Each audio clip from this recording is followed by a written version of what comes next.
Aujourd'hui, je voudrais vous parler d'un poison qui est tellement répandu que finalement personne n'en parle, tellement cela semble normal. Nous avons constamment à l'intérieur de nous des voix qui nous parlent. Je ne parle pas des voix de notre monde, car j'espère que celles-là, vous ne les entendez pas, mais alors vraiment pas du tout. Je parle en réalité de ce bavardage intérieur et du fait que nous nous parlons constamment à nous-mêmes, à propos de tout, à propos de rien, beaucoup à propos des autres, des médias, de la politique. Ça s'appelle le bavardage intérieur, ça bavarde tout seul. Il tourne autour de moi, ce qu'il m'arrive, ce que je vois, ce que j'entends. Et puis un jour, comme si ma caméra intérieure s'était retournée, j'ai vu ce que Gurdjieff appelait l'horreur de la situation, à savoir, d'un coup, en un instant, je vois mon état. Le maître n'était pas encore sorti de la salle, que lui commençait son tintamarre, et quant à moi, je commençais mes pensées de considération intérieure, mes pensées négatives, pas méchantes, mais négatives, à propos de son manque d'éducation et de politesse, alors que le maître était à peine en train de sortir de la salle. Bonjour et bienvenue sur la chaîne YouTube de mon maître spirituel, Selim Aïssel. Alors je vais vous parler de Brice Moreau, ce qui y est arrivé à propos de la considération intérieure.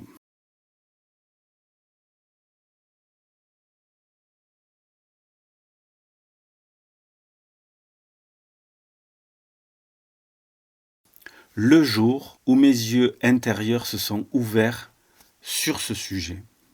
Il y a de cela bien des années, alors que je filmais tous les jours Selim Aïssel lors des petits déjeuners ou des déjeuners à 13h.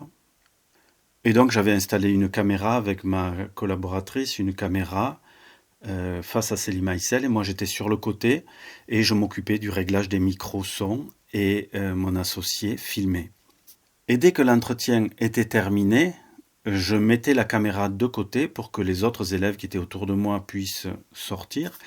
Et moi-même, je rangeais un petit peu mon matériel pour le rendre un petit peu moins encombrant. Et donc, pendant cet entretien, il y avait les élèves qui prenaient leur repas. Et donc, à la fin du repas, et quand Selim Aïssel partait, évidemment, il s'agissait de récupérer les couverts, les assiettes, les verres, les carafes, et de partir vers la cuisine pour faire la vaisselle. Et donc, à une certaine période où nous faisions cela, ça a duré des années, mais à une certaine période, il y avait un élève qui venait souvent se mettre à 1, 2 ou 3 places, pas très loin de moi en réalité.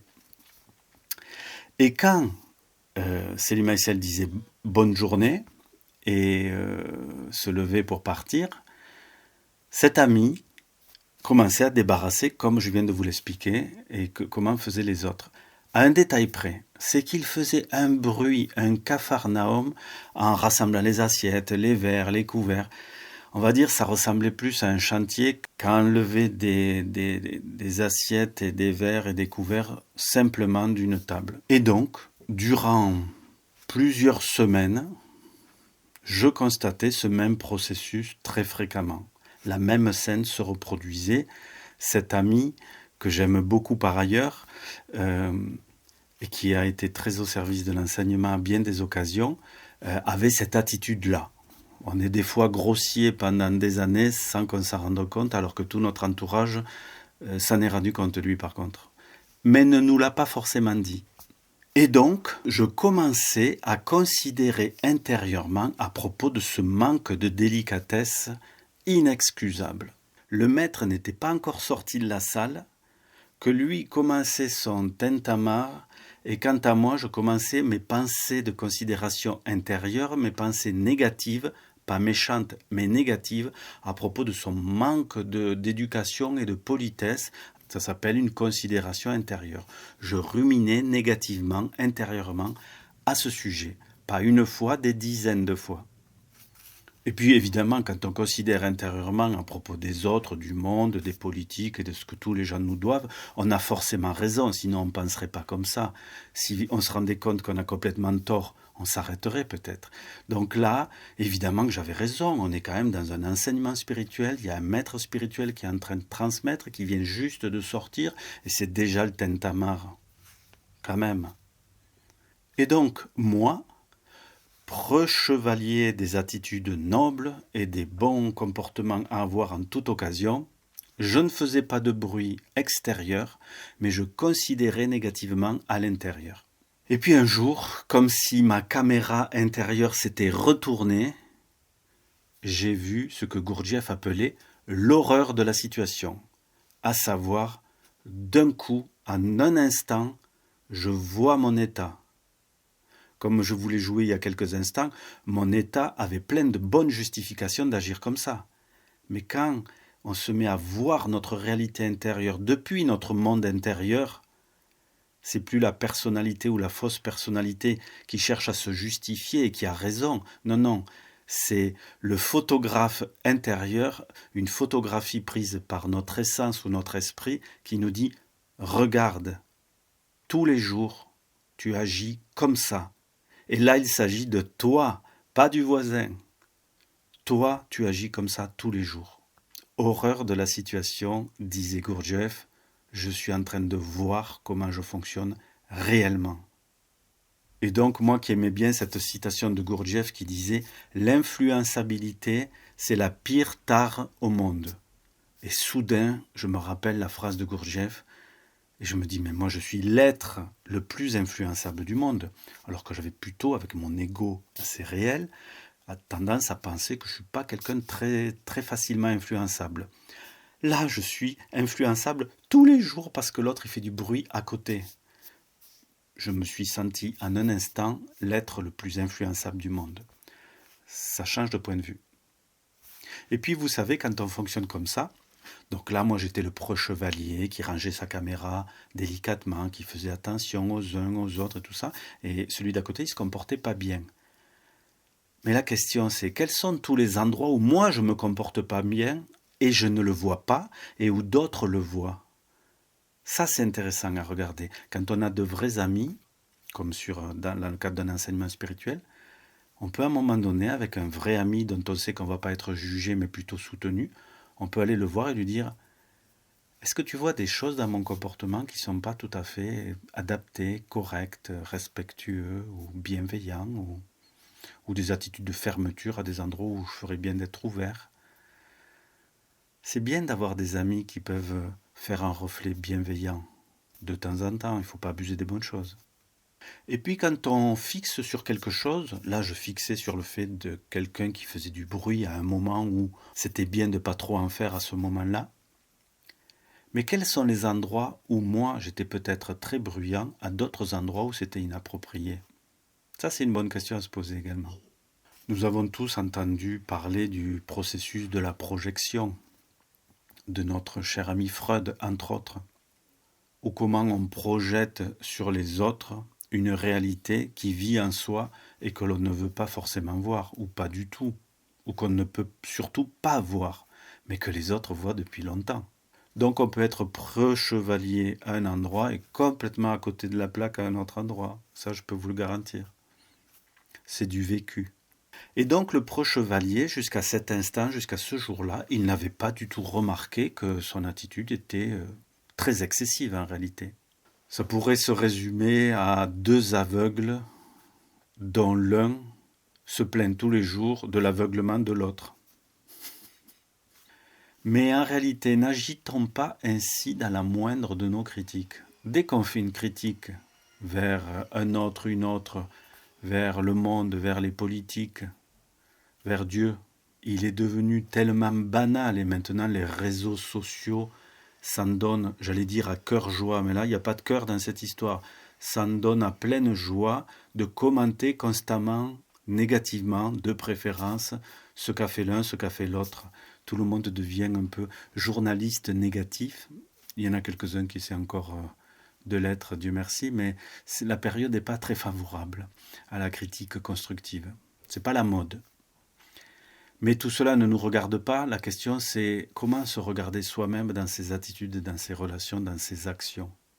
Et donc, pour revenir à cette considération intérieure, le maître Gurdjieff avait une expression assez géniale. Il l'appelait ça l'horreur de la situation. L'horreur de la situation, ce n'est pas la considération intérieure, c'est le jour où j'ai vu soudainement que je considérais tous les jours intérieurement. Et où j'ai vu que moi, chevalier blanc, j'étais aussi idiot que n'importe quel idiot autour. C'est un choc, c'est un gros choc. Moi qui travaille dans la vidéo, on regarde les autres à partir de l'œilleton, et là, soudainement, la caméra se retourne, on se voit soi-même tel qu'on fonctionne tous les jours, avec stupidité et négativité. C'est violent, c'est pas agréable. Surtout que vous savez, on passe notre temps à se justifier soi-même, à justifier pourquoi on a claqué la porte, parce qu'on est un peu pressé, pourquoi on n'a pas dit bonjour, parce on pensait à quelque chose d'autre. On a tous, bon, moi je vais parler de moi, j'ai toujours et tout le temps de bonnes raisons d'agir comme j'agis. Même tous les endroits où j'agis à côté de la plaque, j'ai de bonnes raisons. Ça s'appelle les justifications intérieures. Donc moi, j'avais une excellente justification intérieure de critiquer mon collègue qui faisait du bruit tous les jours.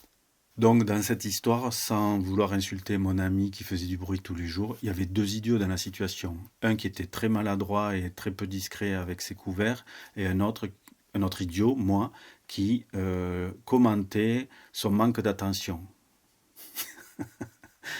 Oui, on ne peut qu'en rire, puisque là, ce ne sont pas les larmes qui montent à cet instant. Ce qu'il y a d'extraordinaire là-dedans, c'est comment on peut se sentir dans le juste. Vous savez, dès qu'on pointe la faute de l'autre, waouh, moi je suis dans le juste et je vois la faute. Mais est-ce que je voyais que j'étais en train de considérer intérieurement, de devenir négatif? Non, pas du tout, puisque j'avais l'étoile du shérif et je voulais faire la police à propos de l'autre, donc j'avais pas d'énergie pour me regarder moi-même. Et donc je sors de ce déjeuner de 13 heures choqué. J'ai vu de moi quelque chose que je n'avais jamais vu. Quand on se voit vraiment dans ses attitudes intérieures négatives et que l'on se voit tellement bien comme une photo parfaite, photo qui est faite par une partie plus consciente de soi, pas par des schémas de pensée. Quand notre être intérieur nous offre cette photo, c'est pas confortable du tout parce qu'on ne se croyait pas comme ça, on ne se voyait pas comme ça, on était empêché par tout un tas de couches de se voir comme ça, même si d'autres nous voyaient très clairement, le maître au minimum. Et là, moi, je ne voyais rien et d'un coup, je vois. Ça fait très très drôle. Pour reprendre l'image de la caméra, c'est comme si je passe mon temps à filmer les autres et leur comportement, ce qu'ils font de bien et surtout ce qu'ils font de mal. Et un jour, par accident, la caméra se retourne et je me vois moi-même dans ce que je fais de pas bien. Ça fait très drôle. Mais pour ceux qui s'intéressent au chemin spirituel, c'est le passage absolument obligé. C'est pas les autres qui doivent décrire dans quel état vous êtes. C'est à un moment donné le voir, parce qu'on vous a fourni l'enseignement et le mode d'emploi, et d'un coup vous voyez comment vous fonctionnez. Bon, c'est là que c'est bien d'avoir des amis qui, des fois, nous disent que tout passe, et que ça ira mieux demain. Mais le jour où on voit, c'est vrai que c'est intérieurement violent. Et en même temps, vu que c'est une partie plus profonde de soi, c'est digérable. Et donc après cet entretien, après avoir finalement fini de débarrasser les couverts avec mon collègue et bien d'autres, et plier mon matériel audiovisuel, je vais dans mon bureau, sors mon ordinateur et j'écris au maître ce que je viens de voir, l'horreur de la situation. Et puis une heure après, je regarde par la fenêtre, je vois qu'il est dans le parc. J'imprime mon courrier et je tente le tout pour le tout. Des fois, il prenait les courriers directement. La plupart du temps, c'était bien de les déposer à un endroit et puis les lisait au fur et à mesure. Et donc, il prend mon courrier à quelques centimètres de moi et il se met à le lire en direct.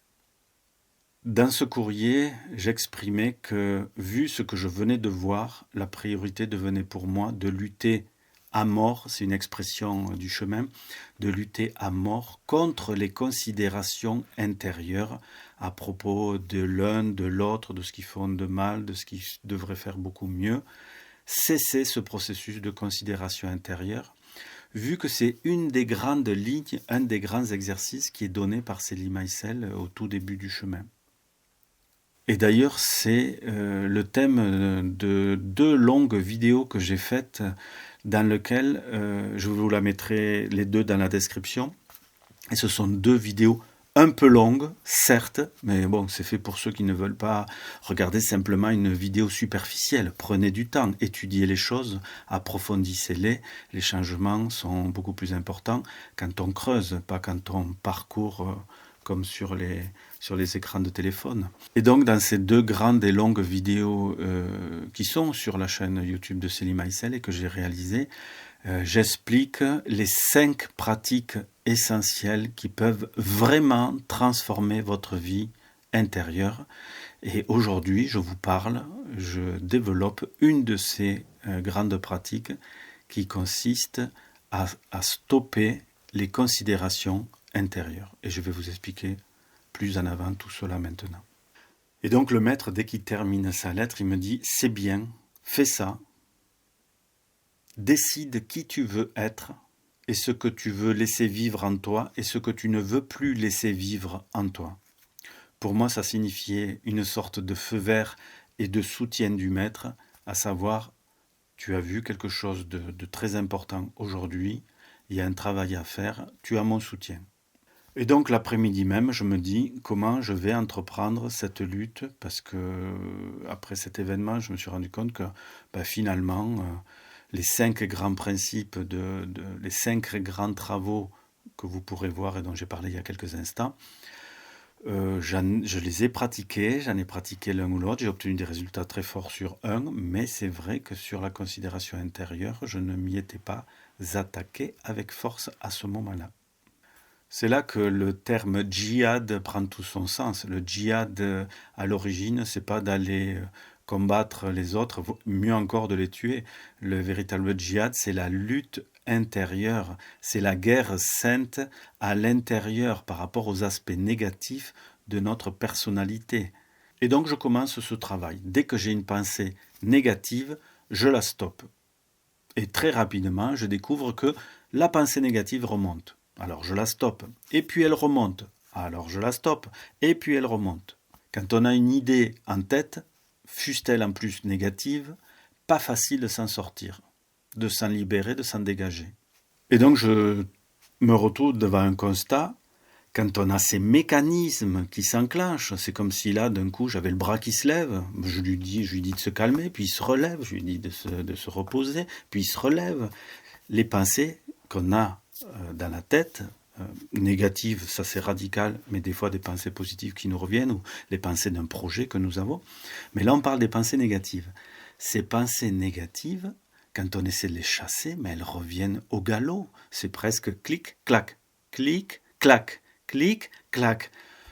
Comment on se libère de ça? C'est à l'intérieur de moi. La nature a horreur du vide, et mon cerveau, visiblement, a horreur du vide aussi. Il préfère des pensées négatives que rien. Alors j'ai essayé de chanter les stances de Célie Maïsel, le chant de l'éternité, ces stances qu'il a écrites, sans une stance qui décrive toutes les qualités nobles que l'on peut mettre en œuvre sur le chemin, et pour quelles raisons, et quel effet cela a sur nous, et quelle perspective ça offre pour sa croissance spirituelle. Le chant de l'éternité, je vous le mettrai aussi en description. Et donc j'essaye de répéter ces mantras modernes que j'aime énormément. Eh bien ça marche pas. Ça marche pas parce que quand j'arrête de chanter le mantra, la pensée négative, elle revient. Aujourd'hui j'en ris, mais j'en ai pas ri pendant longtemps. Et donc ce chant de l'éternité qui a été salué par Yvan Amar, par Arnaud Desjardins et bien d'autres lumières contemporaines, par rapport à ce livre qu'a écrit Célie Maïsel, ce recueil poétique et qui montre surtout l'axe de la voix intérieure, eh bien ça suffit pas. Je me rends compte que j'arrive à essayer de chanter la stance, ce petit poème de cette qualité qui est proposé, tout en considérant intérieurement.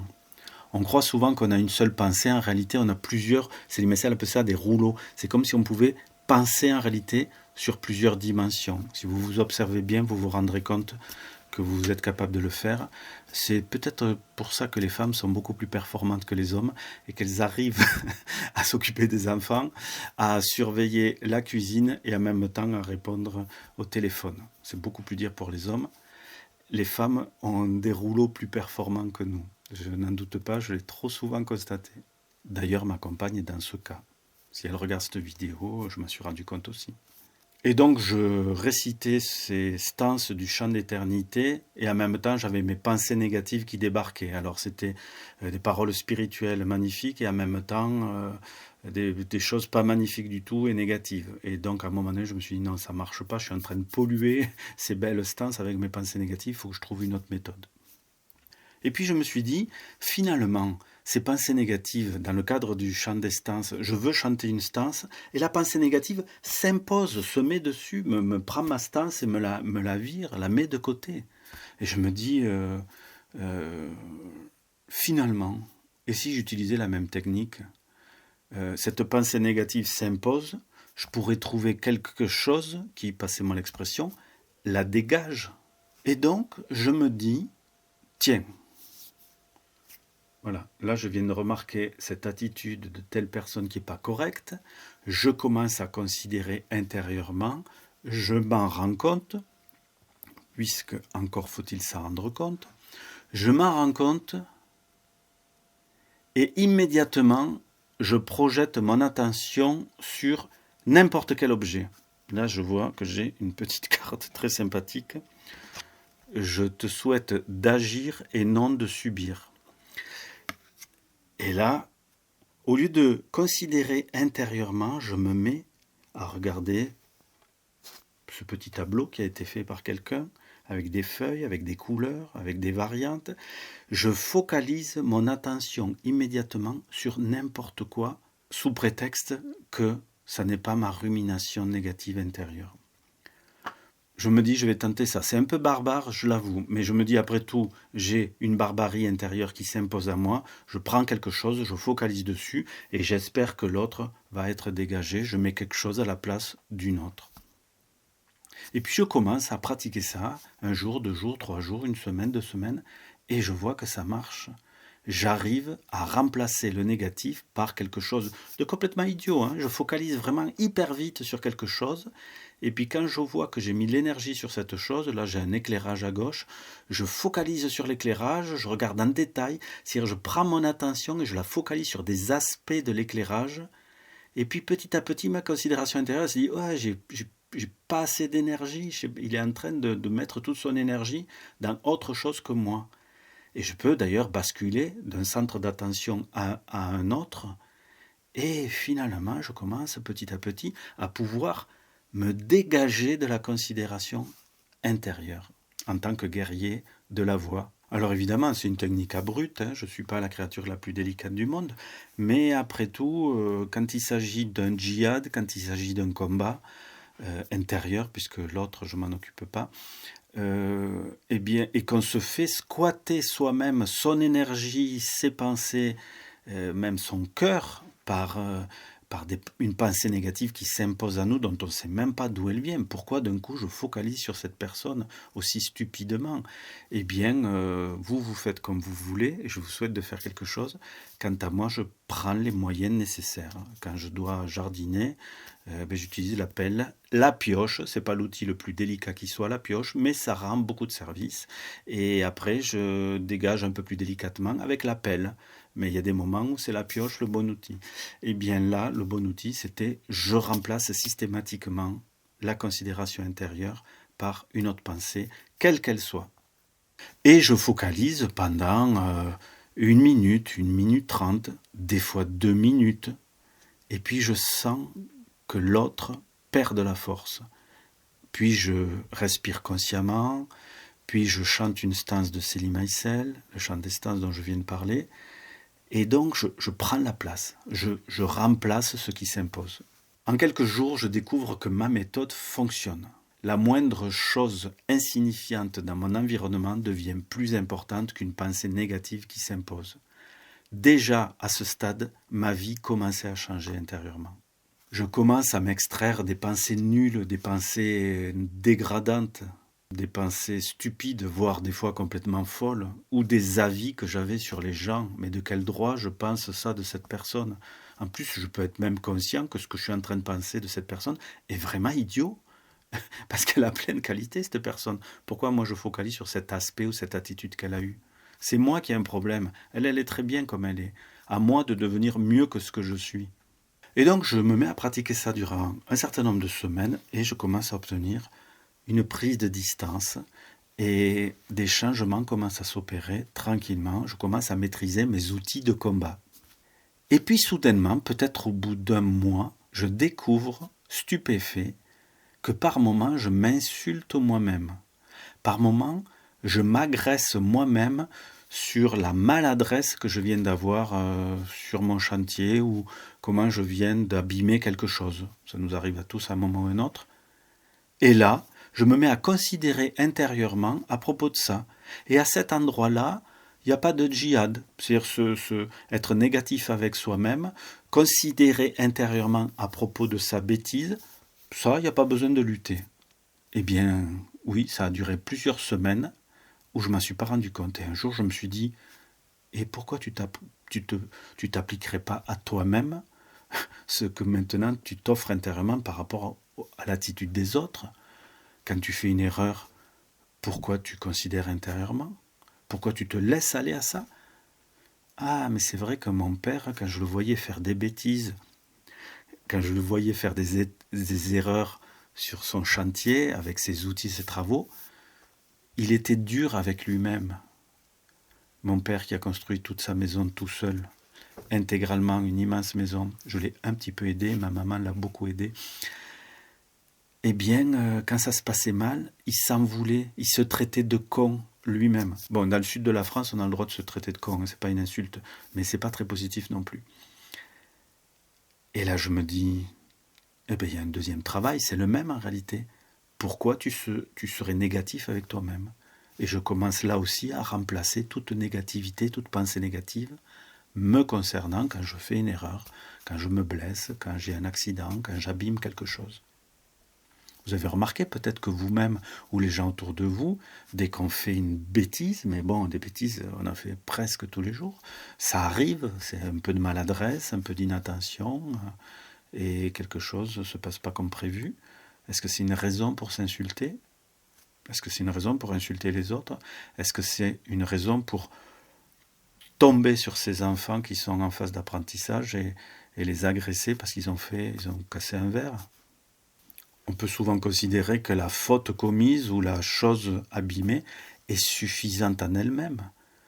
Est-ce qu'on a besoin d'en rajouter? Il faut vraiment se poser ces questions un jour, hein, et bien y réfléchir, et après, comme on dit dans l'enseignement, adopter une ligne. Quand j'abîme quelque chose, quand je déchire quelque chose, quand je fais une erreur, ça rejoint un peu la vidéo que je vous ai fait il n'y a pas longtemps sur le pourquoi je ne vous souhaite pas une bonne année. Dans lequel, à un moment donné, il arrive des événements dans ma vie, ça se passe pas bien, j'ai des accidents, je blesse quelqu'un d'autre ou je blesse du matériel. Eh bien, je répare. C'est la seule attitude correcte et noble dans cette situation. Il n'y a rien à rajouter d'autre. Et donc, je fais ce travail de lutte à mort de la considération intérieure en moi. Et ça se passe finalement bien. Au bout de 6 mois, il y a une certaine maîtrise qui s'installe. Mais encore régulièrement, ça revient. Et au bout de 2 ans, 2 années, je l'avoue, ça prend du temps. Mais à partir du moment où le travail a vraiment été démarré avec force et que j'ai commencé à obtenir une certaine maîtrise, il y a de l'espace qui a été créé, donc je n'étais déjà plus dans la même situation. Mais j'avais encore des considérations intérieures et je devais à chaque fois pratiquer ma méthode de lui voler son énergie. Et donc les jours passent, les semaines passent, les mois passent et 2 années passent. Et soudainement, et c'était vraiment 2 années pile après mon courrier à Célie Maïsel, à quelques jours près, c'était au mois de mai je crois, d'un coup,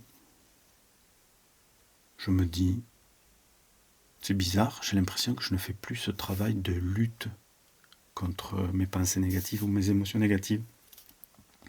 Je réfléchis, je me dis oui, c'est vrai, mon baltrap à la pensée négative, ça fait un moment que je ne l'ai pas fait.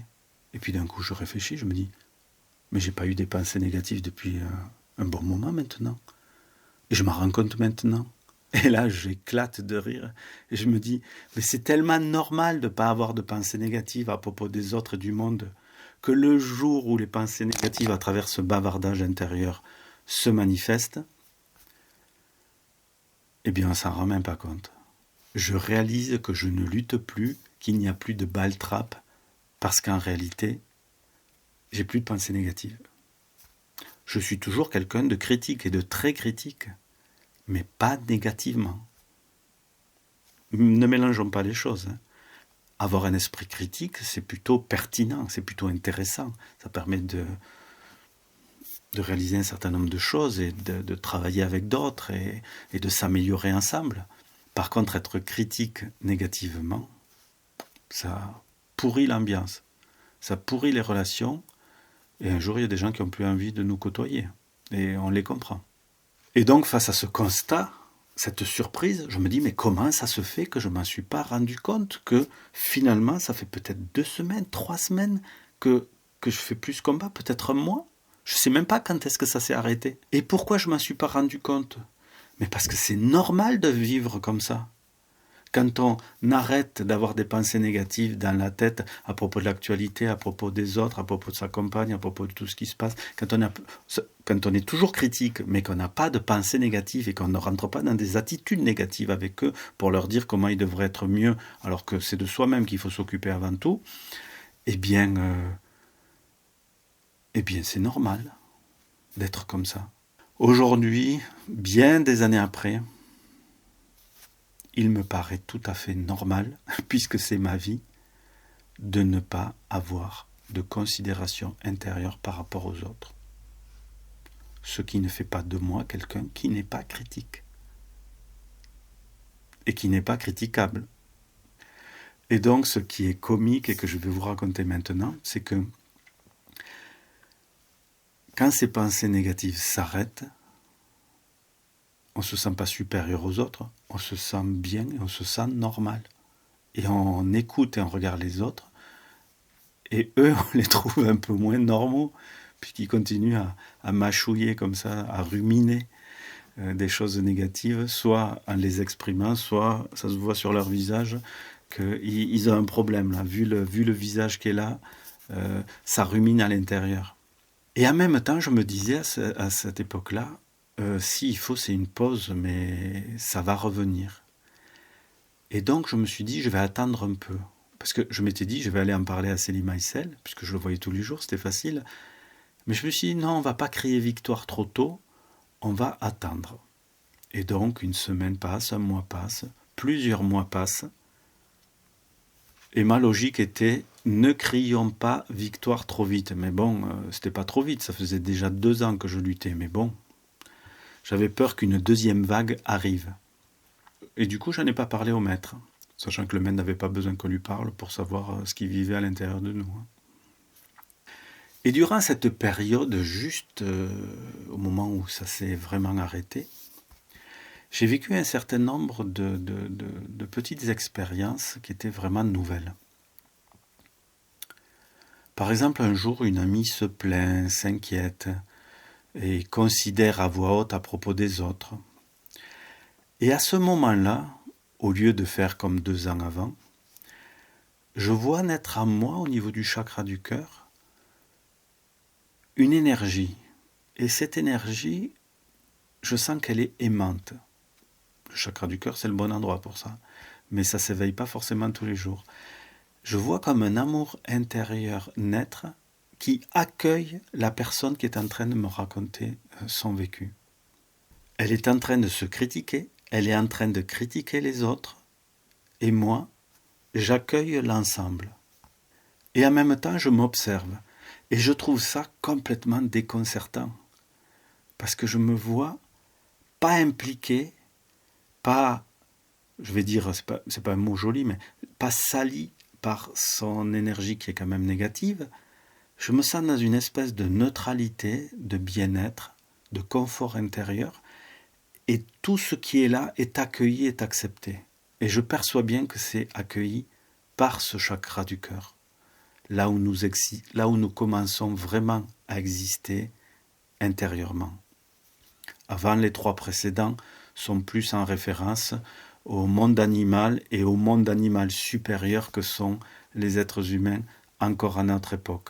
Le chakra du cœur est vraiment la première étape de la croissance spirituelle et de l'éveil spirituel, avec encore quelques autres chakras au-dessus. Et donc j'accueille la personne à partir de cette énergie, et puis je me dis, mais comment l'aider ?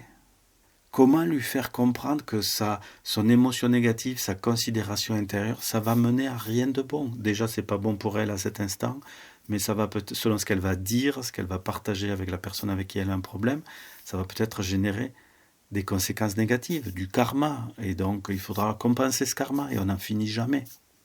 Je fais bien une différence entre être critique et être dans une critique négative, dans laquelle on est impliqué émotionnellement dans les émotions négatives. Il y a vraiment une grosse différence à faire, parce qu'on n'est pas en train de parler là de ne pas avoir un esprit critique. Célie Maïsel adorait les esprits critiques, parce que c'est avec un esprit critique qu'on acquiert du discernement. C'est avec le discernement qu'on commence à choisir ce qu'on pense, ce qu'on fait, ce qu'on ressent et ses relations. Donc le discernement est absolument nécessaire. Et le discernement a besoin d'avoir un esprit critique. Ça va ensemble. Et donc il m'arrivera à ce moment-là plusieurs situations avec des amis ou des fois avec des personnes extérieures que je perçois vraiment très bien dans quoi ils sont, je perçois dans quoi moi je suis, et je vois que je ne peux pas faire grand-chose puisque le négatif a attrapé la personne. Et je ne vais pas me battre avec elle pour qu'elle change son comportement. Si je sens qu'il y a quelque chose à dire, si je peux accompagner, si je peux apaiser, évidemment. Mais vous savez, quand quelqu'un est vraiment, comme on dit dans l'enseignement, identifié, ça veut dire que son identité est complètement scotchée à quelque chose de négatif, quand elle est plus elle-même, qu'elle est plus sa propre identité et que son identité est habillée par une émotion négative, la peur, la tristesse, la colère, le désespoir, la violence. Vous savez bien que discuter dans ces situations-là, en général, fait en sorte que ça se retourne contre soi. Donc, quand on a vécu ça plusieurs fois, on se dit, bon, il y a des personnes, il faut les laisser tranquilles. On veille juste à ce qu'ils ne se fassent pas du mal et qu'ils n'aggravent pas trop la situation. Mais on ne peut pas les corriger, les changer à cet instant. D'ailleurs, on n'a personne à corriger ou à changer, à part soi-même. Quand on mesure l'immense travail que représente se changer soi-même, les années et en réalité les décennies que cela représente, de se rendre bienveillant, respectueux, de ne pas être soi-même négatif dans ses relations et dans des situations parfois tendues. Vous avez remarqué que des fois, on essaye d'aider quelqu'un à sortir du négatif. C'est pas mal, hein, ça marche pas, mais c'est pas mal d'essayer. Mais est-ce que quand vous-même vous êtes négatif, est-ce que les autres ils arrivent à vous en sortir ? Oui, bien sûr, ça arrive. Mais plein de fois, ça n'arrive pas non plus. On s'y accroche à sa négativité, on y tient. En réalité, c'est elle qui s'accroche à soi. Et c'est pour ça qu'il y a des techniques pour s'en sortir. Et elles ne marchent que si on les pratique. Et si on les connaît au préalable. Je fais la pub, totalement gratuite, pour, dans la revue Spiritual Mag, je vous ai mis un ami à moi qui vous propose le protocole 7 Lataïf, qui est l'outil fantastique, j'ose le dire, pour se libérer de ses pensées négatives, mais qui aussi peut être orienté vers le positif. Quand on a un projet à développer, on peut pratiquer ce 7 Lataïf et grâce à lui, orienter, rassembler ses énergies, ses différents centres, ses différentes parties d'être humain, dont on est conscient ou pas, vers un projet constructif. Donc le 7 Lataïf permet de lutter contre le négatif qui s'est emparé de soi, mais il permet aussi, et je l'ai beaucoup utilisé dans ce sens, avec des résultats très étonnants, lorsqu'on veut aller vers quelque chose de constructif, intérieurement, ou un projet extérieur à réaliser. ou avec d'autres qu'il est bien d'harmoniser dans une équipe, c'est excellent aussi. Également dans la description. Pour finir sur ce point, vous vous êtes rendu compte que quand on essaie de faire sortir quelqu'un du négatif, c'est vraiment une galère, on n'y arrive pas. Et en général, la personne se met à nous agresser nous-mêmes. Ou à un moment donné, elle réussit à dire quelque chose qui fait que « Allez, c'est moi qui disjoncte à mon tour. » Oh ben, si quand j'étais pompier et sauveteur, j'avais agi pareil, je me serais noyé avec ceux que j'ai essayé de sauver. C'est ce qu'on fait en réalité souvent. On essaye d'aider quelqu'un qui est dans une mauvaise humeur, alors qu'en réalité, il faut juste être autour, lui demander si il ou elle a besoin de quelque chose, si on peut faire quelque chose, et selon ses réponses, on s'adapte. Mais être un sauveur, je vais dire une bêtise, mais même au Christ, ça n'y a pas réussi. C'est une blague, hein, c'est une blague. Mais être un sauveur, ça finit mal. Ça finit sur une croix. Et des fois, ce sont nos proches qui nous crucifient parce qu'on essaie de les aider. Il faut leur laisser du temps et de l'espace, comme pour soi-même, et les solutions se résolvent. Et donc, les semaines passent après ces changements intérieurs. Quelques mois passent. Et un jour, je conduis Céline Maïsel, qui avait un rendez-vous sur Strasbourg. Et nous discutions souvent à cette occasion en voiture. Et sur le retour, il me dit « Quoi de neuf ?» C'était un peu son style ou son expression. Ça voulait dire entre lui et moi « Quoi de neuf de ton chemin intérieur ?» Évidemment, hein, ma vie personnelle, ça l'intéressait aussi, mais dans un second plan. Donc mon maître me dit « Quoi de neuf ?» Et en fait, je n'avais pas osé, comme je l'ai dit tout à l'heure, je n'avais pas osé y en parler parce que je pensais que ça allait revenir. Et puis finalement, 3-4 mois sont passés et nous nous retrouvons en voiture. Et là, je décide de lui en parler. Je n'avais pas osé lui en parler parce que je pensais que ça allait revenir. Vous voyez, même quand un miracle arrive, on a du mal à y croire. Hein. Et puis j'avais quelque part peur que ce négatif revienne à moi. Pour être tout à fait honnête, j'étais pas libéré à 100% des considérations intérieures, mais on va dire à 95 ou 95%. Ça veut dire que vraiment quelque chose pouvait à un moment donné apparaître. Et puis vu que je m'étais entraîné au ball-trap pendant 2 ans, c'est sûr que la chose ne restait pas longtemps en moi. Mais ça me paraissait fou et je pensais qu'à un moment donné, il y aurait vraiment un autre niveau, une autre couche à enlever. Et donc il me demande quoi de neuf et je lui dis, écoutez, ça fait quelques mois maintenant que, apparemment, ça fait 4 mois qu'apparemment mes considérations intérieures ont disparu. Mais je suis presque embêté de dire ça parce que ça me paraît complètement fou. Il me regarde et il me dit, eh bien on est au moins 2 dans l'école à être dans cette situation.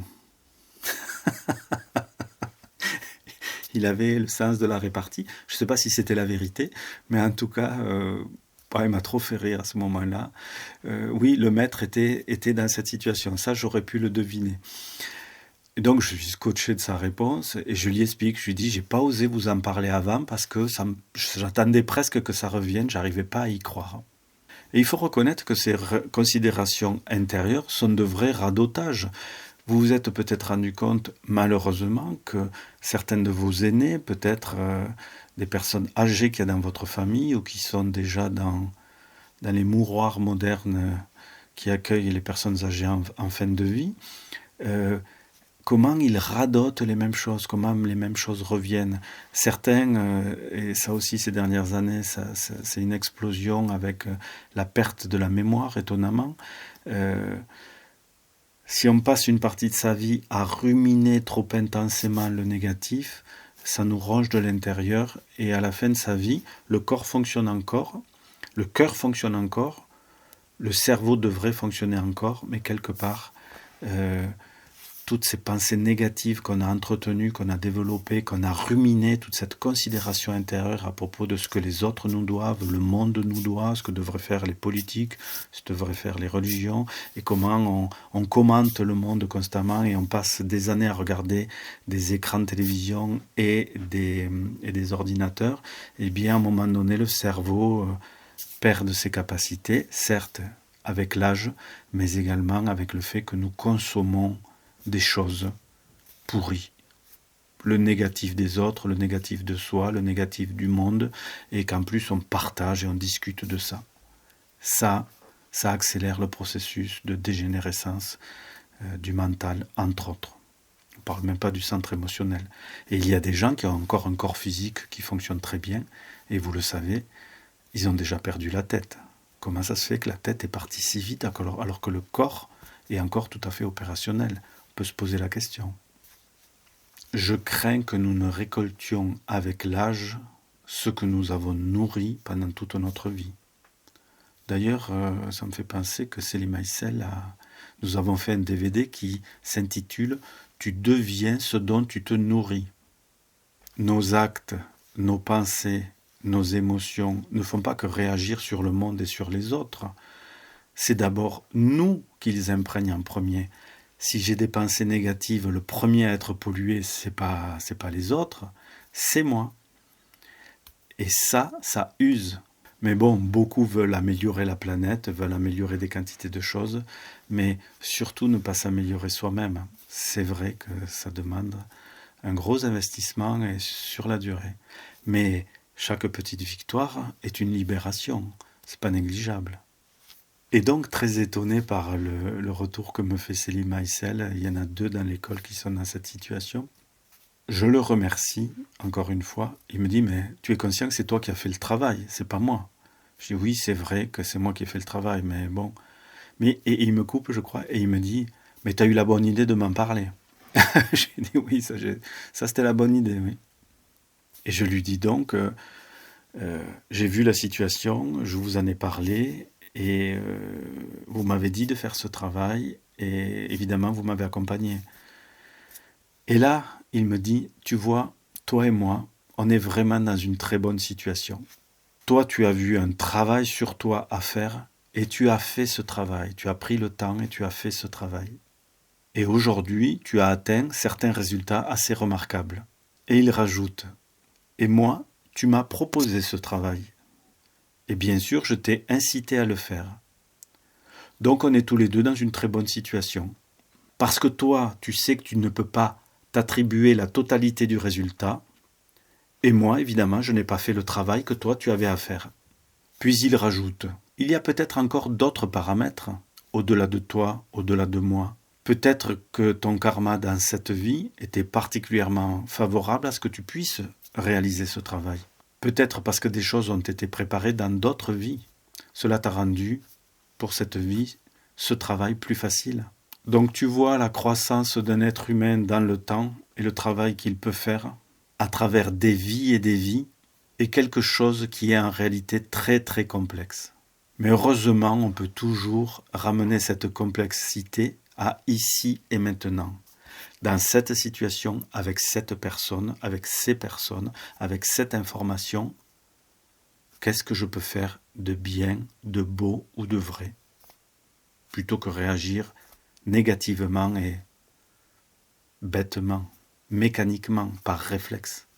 Et il me dit, il y a 2 ans, pour toi, agir ici et maintenant, c'était un peu, je suis un idiot, je considère intérieurement à chaque fois que mon collègue fait du bruit au déjeuner. Et ce jour-là, tu as décidé que tu ne voulais plus être ça, parce que tu l'as vu et tu as dit, ça, je n'en veux plus. Et tu as décidé d'entreprendre le travail nécessaire, et tu as eu la bonne idée de m'en parler avant. Et il rajoute, laissons derrière nous les succès passés, les vies antérieures, qui on a été. La question est, qui es-tu aujourd'hui? Et que veux-tu devenir? Ici et maintenant. Et c'est pour cela que nous appelons cela le travail. On ne rêve pas, on ne fantasme pas. Je vois une situation négative à l'intérieur de moi.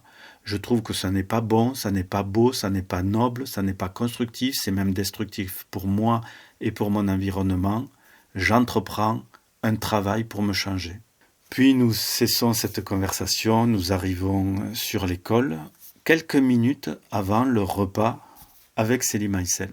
J'attrape mon matériel vidéo, lui se prépare et un entretien commence. Il commence à recevoir des questions, à donner des réponses. Et puis, dans une réponse à un élève, Selim Aïssel parle de la considération intérieure. Et il dit « Cela fait partie des choses essentielles dont il faut se débarrasser dès que possible ». Il rajoute « D'ailleurs, Brice a fait un certain travail là-dessus et il a obtenu des résultats intéressants. » Et là, soudainement, il tourne la tête, il me regarde et il me dit le visage sérieux et sur un ton ferme. D'ailleurs, concernant le travail que tu as fait et le résultat que tu as obtenu, tu penses que tu es libéré de combien de pourcents de tes considérations intérieures? Et là, moi, complètement surpris, avec toute l'assemblée autour, avec la conversation que nous venions d'avoir lui et moi, une conversation intime, oserais-je dire, entre deux grands amis. Et là, je me dis, à l'intérieur de ma tête, je ne vais pas dire 100%. D'ailleurs, c'est certainement pas vrai, parce que ça peut toujours revenir lors d'une situation particulière. Je ne vais pas dire 100%. Et puis, de toute façon, il me pose la question. Ça veut dire que ça n'est pas 100%. C'est qu'il y a une marge. Sinon, il ne me poserait pas la question. Et en même temps, j'ai perçu son ton, son visage, sa gestuelle. Et je me dis qu'il y a une raison suspecte pour laquelle il me met là, comme ça, devant tout le monde, dans cette situation. Et donc, je réfléchis, pour moi, à vitesse normale. Et je me décide pour lui répondre à 80%. Il me regarde et il me répond à grande vitesse. Eh bien, tu vois, les 20% qui restent, c'est le travail de considération extérieure qu'il te reste à faire. Puisque dans l'enseignement, il y a la notion de considération intérieure, et toute cette vidéo lui est dédiée, et il y a la considération extérieure. Et donc, une fois de plus, avec mon précieux maître, je suis scotché. Par exemple, Eric, je sais que l'année dernière, ou il y a 2 ans, je ne sais plus, a commencé à travailler, il a commencé à comprendre ce que ça signifiait, la considération intérieure. Oui.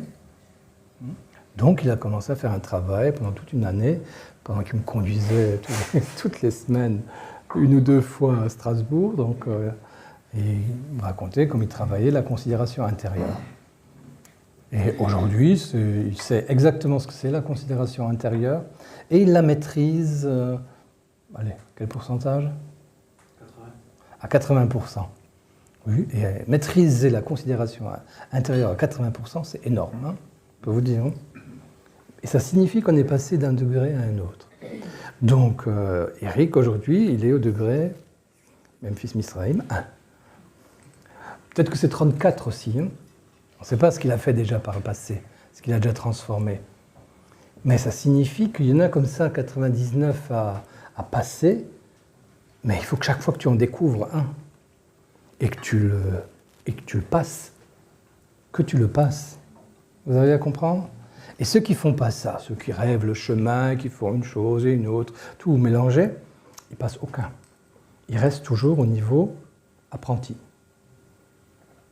Parce qu'ils n'ont pas décidé de faire un travail, considération intérieure ou extérieure, parce que après c'est la pratique quand même, hein, c'est les 20% qui manquent, je peux te dire. Il vient de ton manque de considération extérieure. Comme ça vous savez ensuite déjà. Et oui. Et on peut aussi décider que c'est le service pour les uns, ou la gratitude manifestée pour les autres, ou la méditation régulière pour d'autres encore, ou bien un autre trait du caractère, n'importe lequel, la vanité ou l'avidité ou la peur. On décide là maintenant, pour l'année qui vient, pour le degré qui vient, je travaille ça. Et tout le reste autour nécessairement aide tout ce qu'on fait par ailleurs. Mais ça, je ne le lâche plus maintenant. Oui ? Et là, on y arrive. On passe vraiment d'un degré à un autre. Un degré inférieur, un degré supérieur. Et donc, une fois de plus, avec mon précieux maître, je suis scotché. Ce qui est remarquable, c'est qu'on a une très belle relation amicale dans la voiture, intime, on va dire, Et à propos du chemin, à propos du travail, et à propos du lien maître-élève, qui est un lien magnifique évidemment, qui se joue sur de nombreuses vies en réalité. Et là, devant tout le monde, bam, l'étape suivante. Et donc intérieurement, je suis à la fois surpris, je ne m'attendais pas du tout à ça, et en même temps, je ressens comme un amour admiratif. Le maître, c'est le maître, hein, c'est un autre niveau. Hein, c'est vraiment un autre niveau. C'est pas un autre niveau, c'est d'autres niveaux. Alors qu'est-ce que la considération extérieure? On parle depuis tout à l'heure de considération intérieure, et dans l'enseignement, il y a une autre notion qui s'appelle la considération extérieure. Eh bien, la considération extérieure, c'est comment je peux comprendre, accepter, accueillir la réalité de l'autre, sa situation physique, sa situation émotionnelle, sa situation intellectuelle.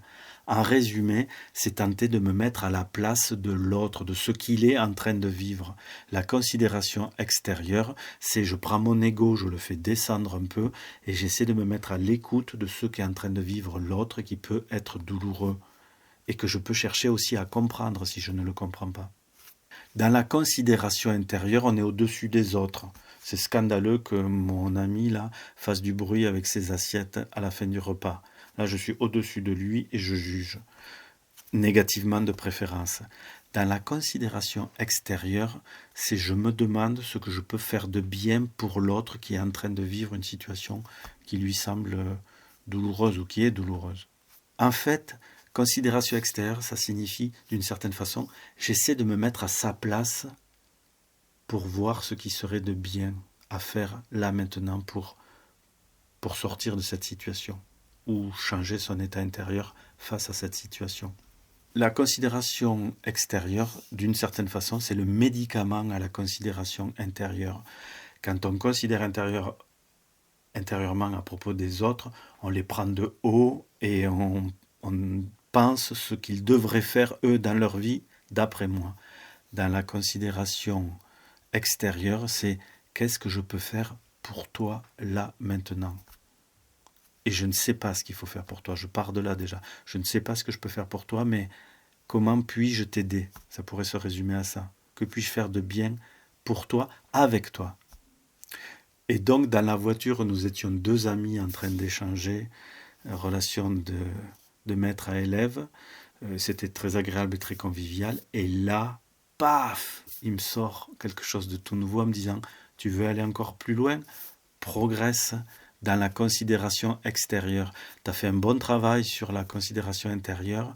Essaie d'être beaucoup plus aidant peut-être, ou plus sympathique, ou plus accueillant avec les autres. » Par exemple, ceux qui n'ont pas fait ce travail et qui manifestent leurs émotions négatives ou se comportent mal. C'est à ce moment-là que, quand on commence à croître un peu intérieurement, on a une capacité d'accueil du négatif de l'autre meilleure. On arrête de réagir par rapport à ça et on se pose la question, qu'est-ce que je peux faire pour l'aider? Plutôt que m'identifier à l'autre, comment l'aider? Mais souvent, c'est très difficile d'aider quelqu'un d'autre. Mais la première étape est déjà d'être sûr qu'on n'est pas en train de réagir à l'autre, parce que sinon c'est comme quelqu'un qui ne sait pas nager, qui veut aider quelqu'un à s'en sortir. Ça en fait deux sous l'eau très rapidement. Et donc, merci du cadeau, maître, dans cette situation où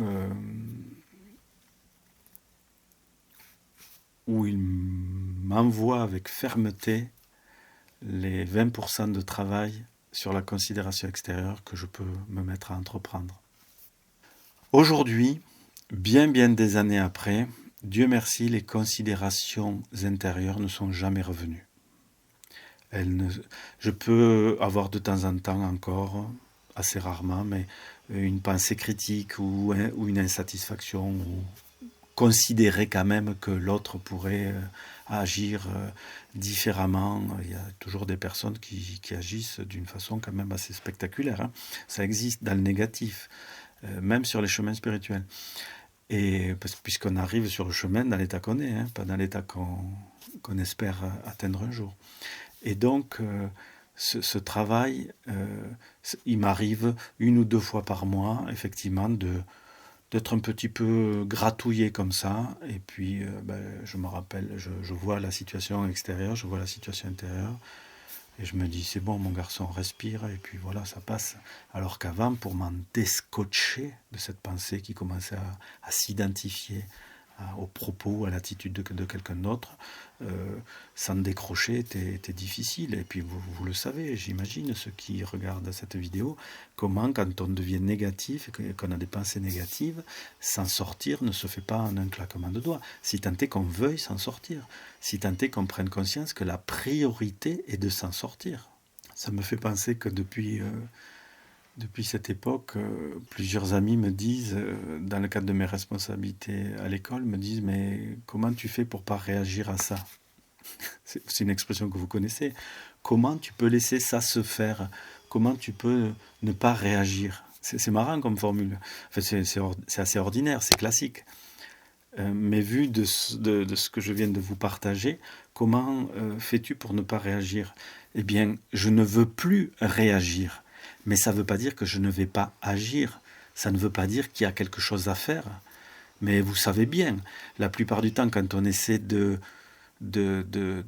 sortir quelqu'un de l'eau, il y a de grandes chances qu'on se noie avec.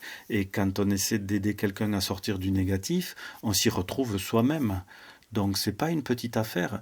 Et je pense qu'il y a très très peu de gens qui ont compris ça, puisque on voit très très souvent encore des personnes qui essayent d'en sortir d'autres de leur négativité et qui tombent dedans.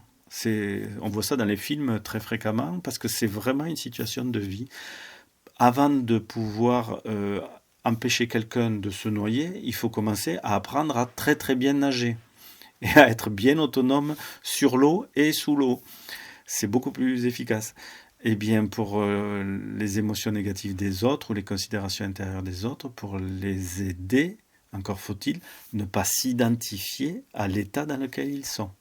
C'est le départ. Hein. Évidemment, les psychiatres, les psychologues et tous les spécialistes et thérapeutes ont intégré ces notions dont je parle là, puisque si votre patient, par moment, vous parle mal dans le cadre de son problème, c'est mieux de ne pas s'identifier à lui, puisque vous êtes censé être celui qui est censé l'aider à se soigner. Mais je pense que ça arrive quand même très souvent que le thérapeute se fasse attraper, parce que on peut s'être formé à une technique, mais ça ne veut pas dire qu'intérieurement, on ait changé beaucoup de choses en soi, certaines évidemment. Et donc, il y a toujours un patient ou plusieurs patients qui vont nous révéler le travail qu'on n'a pas encore fait, comme Céline Maïsel, j'en ai parlé il y a quelques minutes, qui d'un coup me dit « tu peux progresser sur ta considération extérieure ». Est-ce qu'aujourd'hui je suis quelqu'un qui n'est plus critique? Non, pas du tout. Est-ce que mon maître réalisé n'était pas critique? Ah ben, ceux qui l'ont connu riraient à cette question, parce que c'était quelqu'un de très critique, mais pas de négatif. On peut être critique sans être négatif. On peut critiquer. Ben, il faut critiquer avec discernement. Si vous critiquez quelqu'un qui ne supporte pas d'être critiqué, ça va mal se passer. Ben, donc là, à cet endroit, il ne faut pas le faire. Mais par contre, ne pas considérer intérieurement ne signifie pas ne pas être critique. Parce que certains se disent, on n'a plus rien à critiquer. Bah si, il y a tout à critiquer. Si vous voyez le bureau autour de moi, je peux vous dire que je pourrais vous faire une liste de critiques, de choses que j'ai arrangées beaucoup mieux qu'elles ne sont rangées. Mais je n'ai pas besoin d'être négatif pour ça. Et Dieu merci, ma compagne ne l'est pas non plus pour ça. Est-ce que mon maître n'était pas quelqu'un de critique? Mais si, c'était quelqu'un de très critique. Avec ceux qui voulaient faire le travail un peu plus intensif avec lui. Hein. Sinon, il ne passait pas au milieu des élèves en se mettant à critiquer les uns les autres de ce qu'ils devraient faire, évidemment. Mais pour ceux qui étaient ce qu'on appelle des proches collaborateurs, et donc qui collaboraient à son œuvre, évidemment que c'était quelqu'un de critique, mais pas de malveillant. Il ne se prenait pas pour notre papa. D'ailleurs, il nous le disait, je ne suis pas votre père, je suis le maître spirituel. Je suis là pour enseigner quelque chose. Si vous n'en voulez pas, ne le prenez pas. Mais vous ne devenez pas négatif parce que je vous propose le travail. Lui ne devenait pas négatif. Des fois, il le simulait, parce qu'il simulait évidemment papa ou maman ou une autorité, ça c'est sûr. Mais je pourrais raconter de nombreuses scènes où où il pouvait avoir une attitude un peu stricte comme ça, et puis il tournait la tête et il faisait un clin d'œil au même moment à quelqu'un d'autre qui n'était pas identifié. Bon, ça nous est à tous arrivé. Et par rapport à la société, est-ce qu'il n'y a pas de raison d'être critique? Bien si qu'il y a des raisons d'être critique. Des pans entiers de civilisation sont en train de s'effondrer et vont continuer à s'effondrer. Évidemment qu'il y a des raisons d'être critique, mais pas négatif. Et puis la question, c'est pas critiquer ce que font les gens qui sont au gouvernement ou les présidents à l'autre bout de la planète. La question, c'est qu'est-ce que je peux faire moi, localement, qu'est-ce que je peux faire avec mes proches. Je peux déjà arrêter de nourrir ce champ de force de la négativité à propos des politiciens, à propos des journalistes, à propos de ceci ou à propos de cela. Ça ne veut pas dire que, pour ma part, je ne me tiens pas parfaitement au courant de ces choses-là. Ça ne veut pas dire que je trouve ça bien. Je trouve ça vraiment pas bien. C'est pas mes valeurs. Mais c'est la vie et l'époque dans laquelle je me suis incarné. Donc la première des choses, c'est déjà d'accueillir le réel tel qu'il est. Et à partir de ce réel, est-ce que je peux devenir quelqu'un qui est mieux que ceux que je critique? Parce que n'importe quel idiot peut critiquer n'importe qui. Ben, c'est quand même un idiot à la base. Donc, faut déjà, pour critiquer, connaître les dossiers, savoir ce qu'on critique et ce que les personnes ont fait ou auraient dû faire. Mais en France, la critique est un sport national, donc je ne vais pas trop m'étendre sur le sujet. Il y a un mot qui existe qui est beaucoup plus intéressant qu'être critique, c'est être quelqu'un qui a du discernement. Ça veut dire quelqu'un qui discerne les niveaux, qui discerne les attitudes, qui discerne les projets, qui discerne les personnes et qui voit que tout n'est pas une espèce d'ensemble comme ça, mais qu'en réalité, l'esprit critique peut nourrir positivement la qualité qu'est le discernement. Et acquérir du discernement dans la vie et sur le chemin spirituel est fondamental, évidemment. En conclusion, je dirais qu'un jour sur le chemin, on prend conscience que d'abord et avant tout, on doit la vie à ses parents.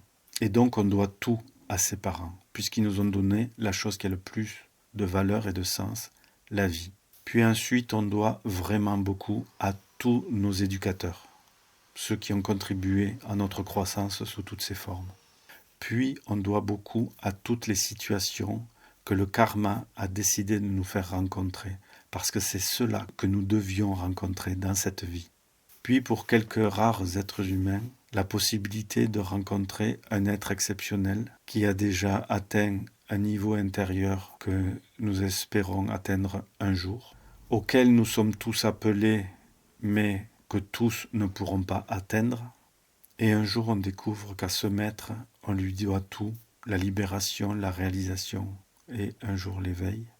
Et même si ce précieux maître est parti plus tôt que prévu, je n'ai aucun doute de le retrouver encore dans un certain nombre de vies, puisqu'il me l'a dit, et je crois ce qu'il m'a dit, puisque n'étant pas un croyant, j'ai eu la chance de savoir à qui j'avais affaire, et non pas de croire.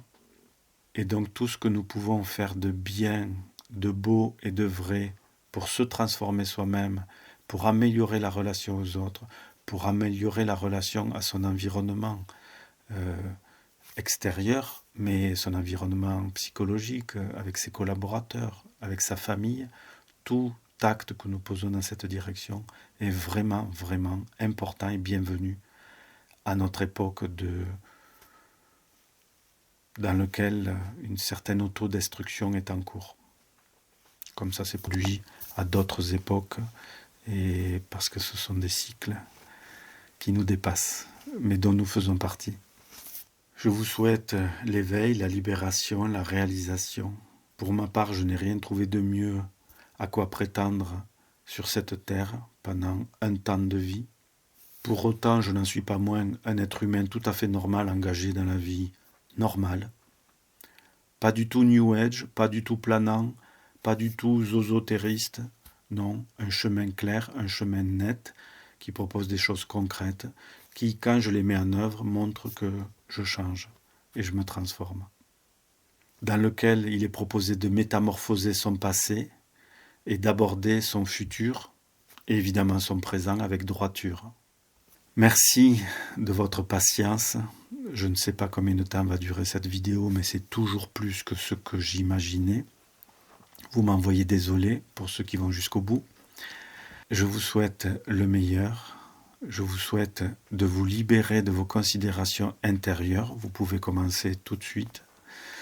Et toute la journée de demain et pendant un certain temps.